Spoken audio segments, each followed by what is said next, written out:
Ah, on l'attendait, hein, ce rebond sur les marchés financiers. On l'a eu hier soir sur les marchés américains, aujourd'hui sur les marchés européens. Bonjour Stéphane. Bonjour. Stéphane Déo, stratégiste à la Banque Postale Asset Management. Il y a ce rebond voilà, très puissant aux États-Unis, un peu moins sur l'Europe, plus de 2% au moment où on se parle sur le CAC 40 et sur les marchés européens. Pourquoi? Ce n'est pas le fruit du hasard. Il y a cette coordination, on le voit avec cette réunion aujourd'hui des G7 Finances plus Banque Centrale. Il y a les banques centrales qui ont donné de la voix globalement, toutes d'une façon ou d'une autre. J'ai même vu la banque centrale australienne baisser de un quart de point ses taux. Bon, voilà, mais ça en dit long. Au Japon, aux États-Unis, en zone euro, voilà, il y a ces promesses d'intervenir qui sont là pour rassurer les marchés. On comprend quoi? Elles doivent agir vite et fort. Et les marchés y croient. Après, est-ce que ce sera durable? Est-ce que ce rebond est durable? Alors, ce n'est pas uniquement des banques centrales qui parlent, parce que vous l'avez dit. Et des gouvernements aussi. Il y a eu 25 pp de baisse des taux en Australie. Vous avez aussi la Banque du Japon qui a acheté énormément d'actions hier et avant-hier, beaucoup plus que d'habitude, donc qui sont intervenus directement sur le marché. Oui, parce qu'il y a des banques centrales qui achètent des actions, et c'est une bizarrerie, mais au Japon, la Banque centrale japonaise achète des actions. Alors, pas en direct, elle achète des ETF, mais ça revient même. Vous achetez des ETF qui achètent des actions derrière. Ouais. On y viendra d'ailleurs. Bon, c'est notre sujet. Mais... oui. Et vous avez la BCE qui a changé son QI. Alors, c'est un petit peu subtil tout ça, mais qui, au lieu d'acheter des papiers d'État, bon, elle en achète toujours, mais un petit peu moins, elle achète beaucoup plus de papiers d'emprunt d'entreprise, ce qui permet de calmer le jeu. Depuis quand? Il y a toujours eu les deux programmes, on appelle le PSPP et le CSPP. Le PSPP, c'est les achats de papier souverain, donc la dette allemande, française, italienne. Et vous avez le CSPP qui représentait... C'est comme corporate. Corporate, oui, c'est la partie corporate, qui représentait à peu près 20% du total et qui est passé à 24%. Donc petit à petit, ils investissent de plus en plus sur ce marché-là pour éviter pour le calmer. Une éventuelle tension sur les marchés du crédit d'entreprise. Oui, parce que quand vous avez beaucoup de volatilité, beaucoup de nervosité sur le marché, le risque, c'est que les investisseurs sortent et quand tout le monde, évidemment, veut vendre en même temps, vous avez un surajustement. Donc si vous avez la BCE qui se met en face et qui dit non, attendez, moi je suis là pour acheter du papier, ça calme les marchés, pas totalement, mais au moins ça aide. Est-ce que Stéphane Déo, ce rebond, est-ce que ce rebond il peut tenir ou pas? Moi je suis dubitatif parce que je pense qu'il y a une incohérence en fait des marchés. Dans un sens, on vous dit, ben voilà, les banques centrales vont nous aider, et elles le font déjà, et je pense qu'elles vont faire beaucoup plus dans un futur proche. Coordonnées avec les États, avec les États, oui, on a vu... On a une réponse qui est globalisée, enfin, on attend de voir concrètement de quoi, ce qui va ressortir. On a vu l'Italie qui a mis de l'argent sur la table. Un petit plan, 3 milliards, Voilà, on a vu la Chine qui a changé les règles sur les créances douteuses, etc. Donc il y a des choses qui bougent déjà. Mais donc vous avez ce plan-là. Donc pourquoi le rebond ne tient pas alors? Parce que la réponse de politique monétaire et budgétaire, quand vous avez un choc d'offres, est souvent inopérante, ou en tout cas elle est beaucoup moins utile et beaucoup moins efficace. Si vous êtes dans une usine, vous n'avez pas reçu les boulons parce qu'ils arrivent de Chine, on peut toujours mettre les taux à zéro, vous n'allez pas avoir une usine qui va marcher. Donc je pense qu'il y a une espèce d'incohérence. Donc il n'y a aucune réponse possible, pardon, mais les réponses, elles sont quoi? Elles sont en termes de budget, de monnaie, enfin monétaire Il y a des réponses, mais ça ne va pas solutionner le problème complètement, ça va aider à attendre que le problème se résolve. Donc il y a une pénurie d'outils de politique monétaire et budgétaire pour adresser complètement le problème qu'on a à l'heure actuelle. Et c'est là où il y a une dichotomie des marchés qui nous disent en même temps les banques centrales vont nous aider, vont nous sauver, et en fait les banques centrales n'ont pas l'artillerie qu'on souhaiterait qu'elles aient. Et c'est qu'est-ce qu'il faudrait qu'elles aient comme artillerie pour le coup qu'elles n'ont pas? Vous pensez à qui? C'est très très difficile parce qu'une fois de plus, si c'est un problème d'offre, c'est-à-dire que vous avez votre fournisseur qui est en Chine et qui ne travaille plus, si vous n'avez pas de pièces détachées, vous n'avez pas de pièces détachées. Vous n'allez pas relancer votre activité. On a eu Jaguar, par exemple, qui a communiqué sur le fait qu'ils avaient 15 jours de stock de pièces détachées. Ça veut dire que si leur fournisseur s'arrête plus de 15 jours, les usines Jaguar s'arrêtent. Et c'est la même chose dans... Fournisseurs chinois?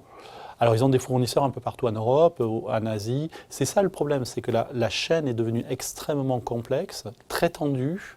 Et donc, chaque fois que vous avez une disruption quelque part, ça pose des questions quand même sur la façon dont, après, encore une fois que le virus sera derrière nous, comment est-ce qu'on doit revoir justement ces approvisionnements, cette chaîne de production, et se rendre compte que, ce que me disait Patrick Artusière, c'est qu'une voiture est construite dans 35 ou 40 pays différents, et que s'il manque un tout petit boulon produit dans un pays, et derrière, toute la production de voitures Oui, oui. est bloquée.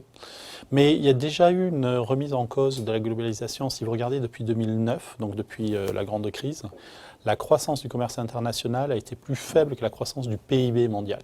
Donc ça veut dire que vous avez quand même pas une déglobalisation, mais que les chaînes internationales se défendent petit à petit. Exactement. Ouais. Mais oui, c'est un vrai sujet. On parle il me disait, il y a Patrick Artus, j'arrête de le citer, on parle de re-régionalisation plus près des consommateurs, donc des productions. Oui, alors vous avez un problème de flux tendu, donc c'est ce qu'on voit à l'heure actuelle. Vous avez aussi un problème de sécurité. Vous avez par exemple Boeing qui avait ses programmes qui étaient faits en Inde, donc vous contrôlez mal les programmes et c'est une des raisons des accidents qui sont arrivés. Donc ce n'est pas uniquement une histoire purement économique, c'est aussi une histoire de gestion du risque. Et il y a une réinternalisation de beaucoup de processus de production.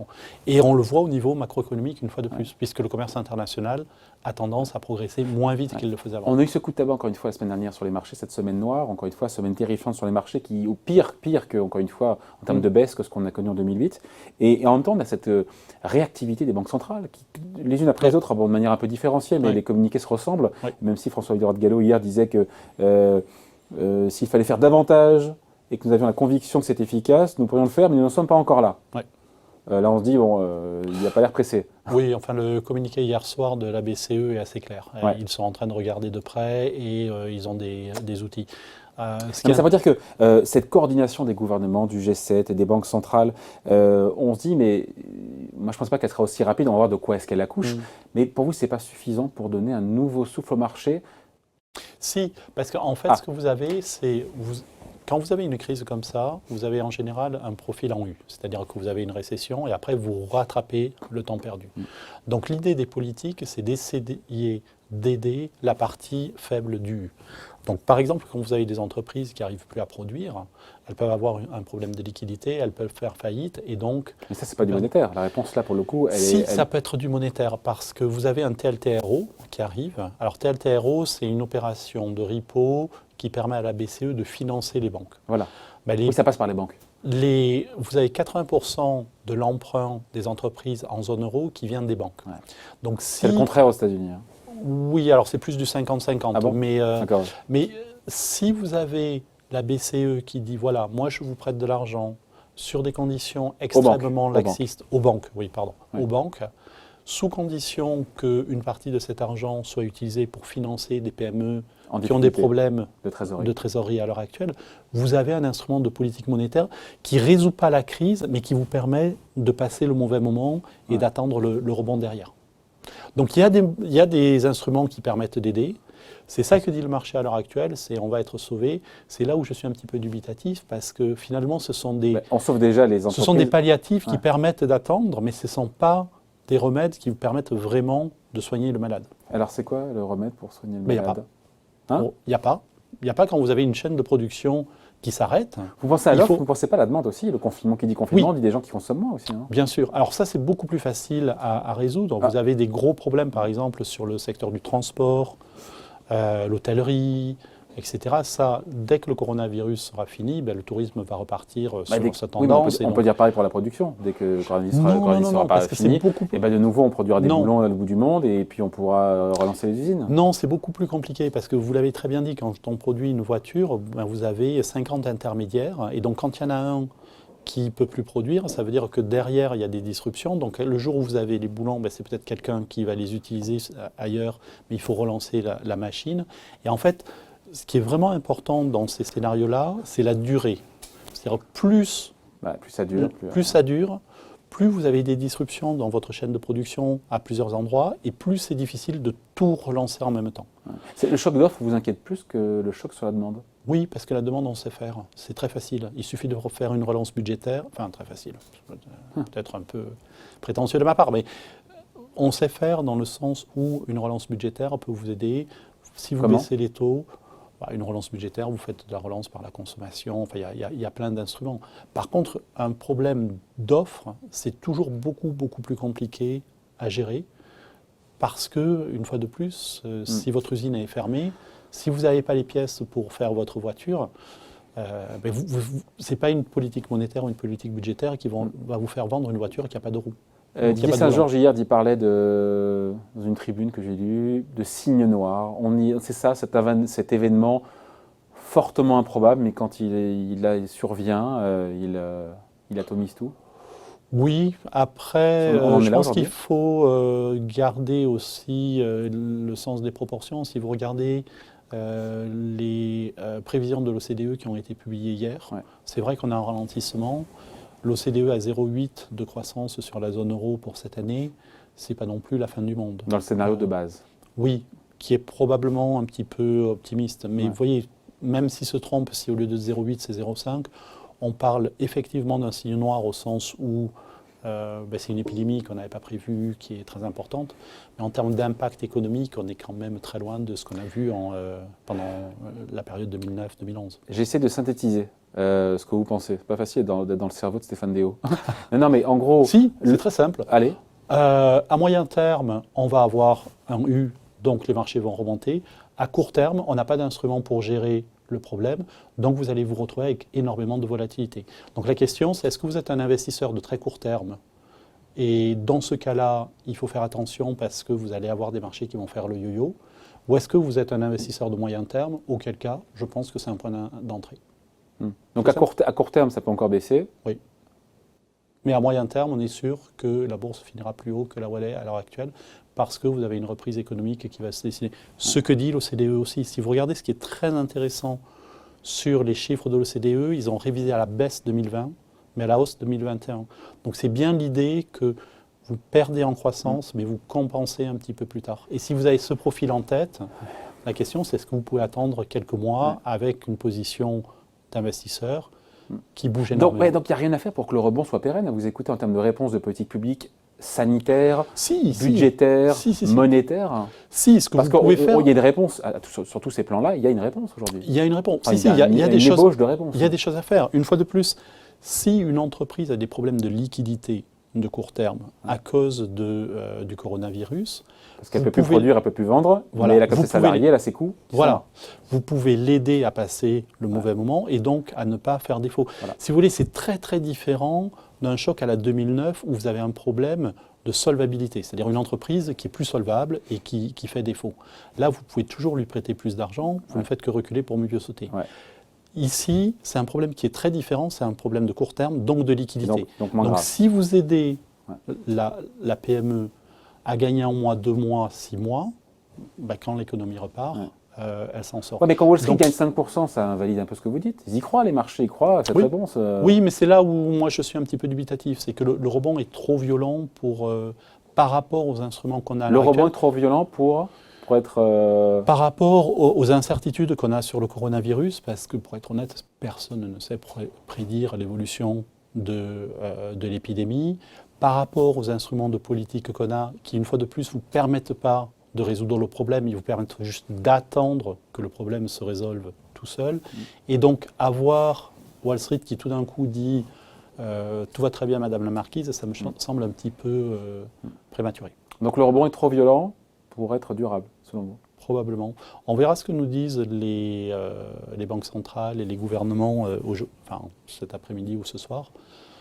Une fois de plus, il faut quand même garder à l'esprit que la boîte à outils dont on dispose n'est pas complètement adéquate et pas très efficace pour les problèmes auxquels on fait face à l'heure actuelle.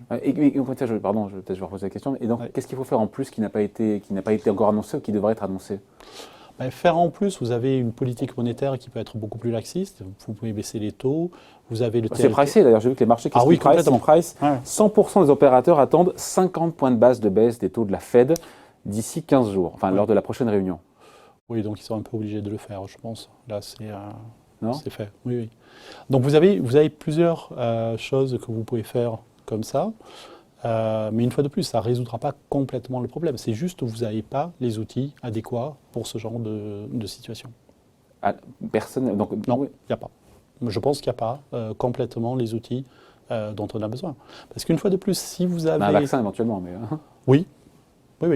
C'est le mieux. Mais si vous avez une ville de 40 millions de personnes qui est en quarantaine, qui ne peut pas aller Une ville de travailler. 40 millions de personnes? C'est ce qui s'est passé en Chine. Oui, une Bon, province, maintenant, ouais, c'est ouais. réouvert. Ouais, ouais. Mais quand vous avez ça, si vous voulez, vous ne pouvez pas compenser avec une politique, quelle que soit la politique budgétaire ou monétaire, c'est très très difficile de compenser l'arrêt et la mise au chômage technique de 40 millions de personnes.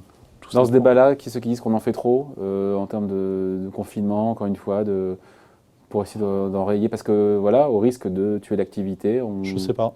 C'est vraiment un point de vue d'épistémologue. Moi, je ne sais pas du tout. Ce qui est vrai, c'est qu'on a beaucoup sous-estimé l'impact du coronavirus. Si vous vous souvenez, on a eu des marchés qui ont beaucoup baissé fin janvier, qui ont complètement rebondi et qui nous disaient il n'y a plus de problème. marché action, parce que les marchés des matières premières, du pétrole et des taux Et n'envoyaient les pas tout le taux, signal. oui, Et le dernier à avoir C'est juste. ouvert brusquement ses yeux, c'était les marchés actions. Hein. c'est juste. C'est juste. Ouais. Donc on a sous-estimé clairement peuvent se tromper, l'impact. Ça peut arriver. Ça arrive souvent d'ailleurs. Ça peut arriver. Mais le Donc, plancher n'a pas été atteint quand je vous écoute, effectivement. non, moi je ne suis pas sûr. En tout cas, je resterai extrêmement prudent à court terme parce qu'une fois de plus, vous allez très certainement avoir beaucoup plus de cas en Europe, aux États-Unis. On va découvrir tout un tas d'entreprises qui avaient des sous-traitants un peu partout, qu'on ignorait, il va leur manquer des pièces détachées. Donc je pense qu'il y a encore pas mal de mauvaises nouvelles à digérer avant de voir l'autre côté du U. Bon, on espère, on signe tout de suite hein, pour ça. Hein. Bref, merci en tout cas. Explication au point de vue signé Stéphane Déo, stratégiste à la Banque Postale Asset Management. Merci.